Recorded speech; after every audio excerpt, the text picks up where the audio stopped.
મહત્વના સમાચાર વાવથરાથી કે પંજાબમાં ગઈકાલે ભટિંડા જિલ્લાના ગુડતરી નેશનલ હાઈવે પર ગાઢ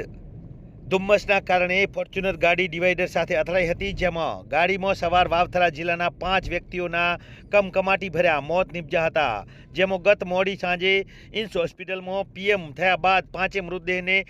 વાલી વારસાને સોંપાયા બાદ આજે રવિવારે વહેલી સવારે 5 મૃતદેહને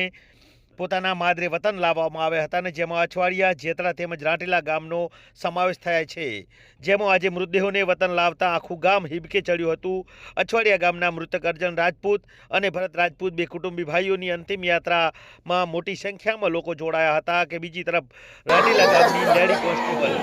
અનિતા રાજપૂતની અંતિમ યાત્રામાં પણ નીકળી હતી, અને જેમાં સમસ્ત ગ્રામજનો મોટી સંખ્યામાં જોડાયા હતા। મૃતક અનિતા રાજપૂતને દિયોદર પોલીસ દ્વારા ગાર્ડ ઓફ ઓનર આપીને સન્માન કરવામાં આવ્યું હતું। આપ જોઈ રહ્યા છો આ દ્રશ્યો છે રાંટેલા ગામ અને લાખણી તાલુકાના અછવાડિયા ગામના, કે જ્યાં 5 મૃતદેહ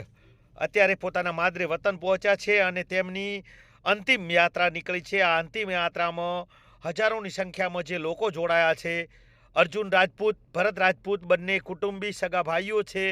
અને અનિતા રાજપૂત રાંટેલા ગામના રહેવાસી છે, અને જેઓ પોલીસમાં ફરજ બજાવતા હતા, અને જેમનો